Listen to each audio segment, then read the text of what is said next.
In today's brief video, I want to share with you guys the number one secret to quitting smoking weed. A secret that I promise once you understand, it will make quitting become infinitely easier. I say this personally after struggling with several years of nicotine, THC, energy drink, and adult media content addictions. Our Addiction Mindset Recovery Coaching Company now focuses on helping people quit. Now, if you wind up enjoying the content in today's video, be sure to check out the pinned comment or the video description to learn more about our free and paid Addiction Mindset Recovery Coaching Program resources.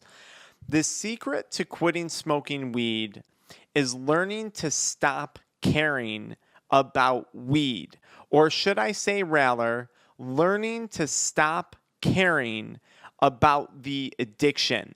And in today's video, I'm going to talk to you guys about how to get a mindset to enter into a place where you just don't care that weed exists anymore.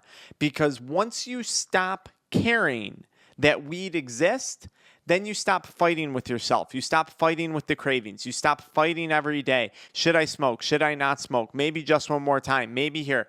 All of that can end today. Now, the reason why I encourage people to stop caring about weed, or rather about addiction, is because addiction does not care about you. That is the first shift in mindset. And I'm going to go a step further, and I'm going to say a vast majority of society also does not care about addiction. And I'm saying that not because people are mean, not because people don't want to listen. I'm saying that because this is how society works, and I'm going to prove it to you. Even the people closest to you have limits to how much they can care. Now, addiction itself doesn't care about your time. It doesn't care about your energy. It doesn't care about how you're spending your money. It doesn't care about your mental health, and it doesn't care about your physical health. Addiction is an extremely narcissistic, extremely selfish thing. I'm not calling you selfish. I'm not referring to myself as a selfish person. I'm referring to addiction as an entity in and of itself that has now, through its narcissism, through its manipulation, changed your behaviors, manipulated you. And I'm telling you, addiction doesn't care about your family. It doesn't care that you wanted to spend that money to go on a vacation. It doesn't care that you felt too sick to make it into work the other day. Addiction does not care. So the question that I pose to you is this: why would you give so much of your energy, so much of your effort, so much of your discipline, so much of your grit, so much of your attention and time to something that does not care about you? Now, it's important to realize this as you're going through active addiction, which can be utilized as a motivation to quit. But more importantly, I think it's to maintain this realization while you're pursuing your recovery process, once you start to pursue sobriety. A lot of people quit smoking weed, quit drinking alcohol, and they spend so much time thinking about it. When can I have another drink? When can I have another smoke? What if I just do it one more time? What if I drive by that dispensary on my way home? I wonder, do I still have my vape in my drawer upstairs? Do I still have my dab pen upstairs? We spend so much time and effort and thought on something that will never provide us with anything in return. Why would you put yourself through that? The only reason you would, comparable to someone who's been manipulated in a narcissistic relationship, the only reason you would is if you're living in a facade and you've been completely manipulated to do so by addiction itself and the ways in which addiction hijacks our brains and our bodies. And I'm going to go a step further on saying how little addiction cares about you.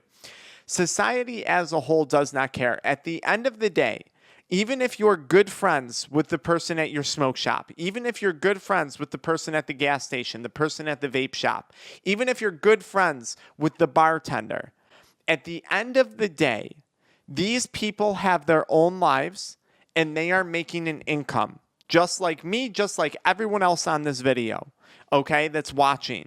They have their own problems, their own priorities, and their own life challenges that they are currently trying to work through.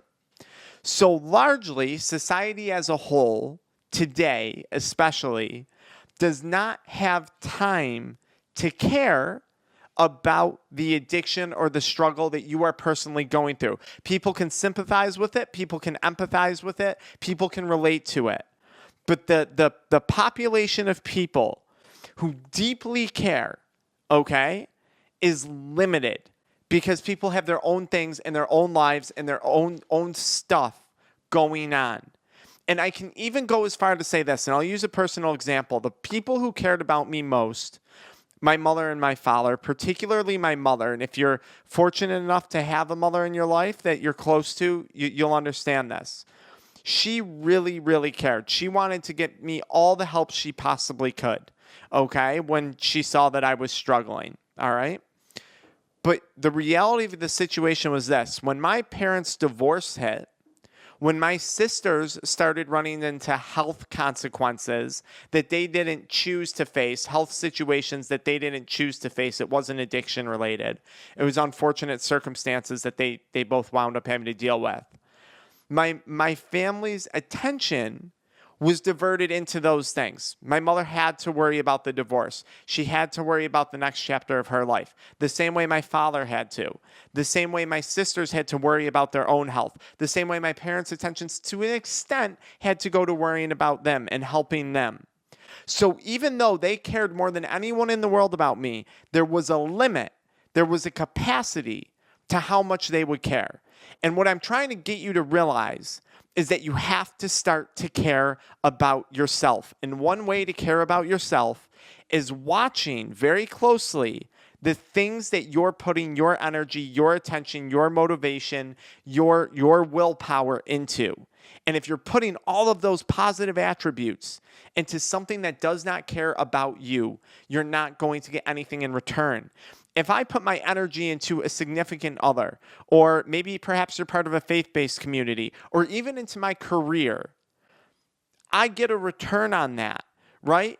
I've put a lot of energy into this YouTube channel, and there's a return. There's a lot of people that in turn care about this channel the same way that I care about the audience watching it. There's a return. Addiction does not give you that. So please stop caring about it. Now, how do you do this? How do you stop caring? I think the easiest way is one, realizing that mindset that I just laid out for you. And then two, I think it's starting to put your energy and your attention into something that you actually care about that's going to give you a return. And this is often a goal or a side hustle or a community, something that gives you a sense of purpose, something that actually makes you feel good. And there's any number of things that this thing could be, but I would recommend starting to divert all of those positive attributes that you already have that you're funneling into addiction into something that cares, something that's going to give you a return, something, someone, anything but the drug, anything that's something that's going to be harmful for you. And I promise instantly you're going to start feeling better. Now, not only are you now, getting a return for your energy and your time and your money, but you're also starting to focus and redirect that obsession that is addiction into something else that hopefully becomes a major positive versus a major negative in your life. This concept is so crucial to understand.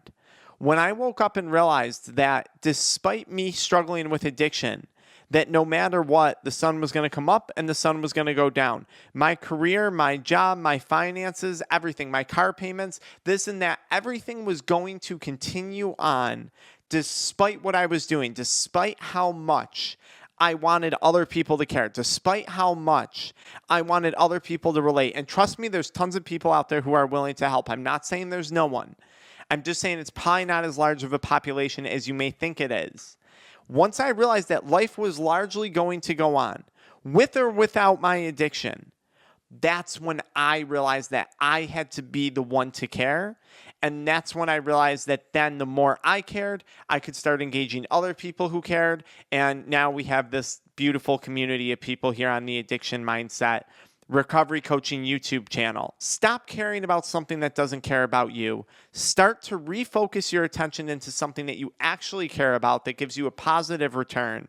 And understand that it's very hard for others to care when you don't even care about yourself, because our capacity for caring is stretched so thin these days because we all have our own trials and tribulations that we're facing, just like anyone else that's in existence, right? And I'm not saying that in a negative way. I'm saying that in a positive way. This isn't supposed to be doom and gloom and that no one cares. That's not what I'm saying. I'm saying you have to start caring about yourself, and you have to start proving that if you want other people to care, and if you actually want to start to feel better. Because the moment you care about yourself, the moment you start to put your energy into things that you actually care about, is the moment that you're not going to care about addiction. And for example, I don't drink Mountain Dew. I could care less that Mountain Dew exists because it's not something I drink. It's not something I find good. I don't care. Therefore, when I see Mountain Dew at a grocery store, it's not hard for me to resist drinking a Mountain Dew. Addiction to weed, to alcohol, to any drug is no different. When you get to a point in which you don't care about that substance's existence, quitting suddenly becomes significantly easier. When you're going through withdrawal, if you can get to a place where you don't care that drug exists anymore because that drug is no longer an option, it's not even there anymore. It doesn't exist. I promise quitting becomes easier. I promise this journey starts to become a bit better. I hope this video resonates with you. If it does, I would highly encourage you to either follow me into the next video or check out the pinned comment to learn more about our free and paid addiction mindset recovery coaching programs. I'll see you guys in one of those two spots.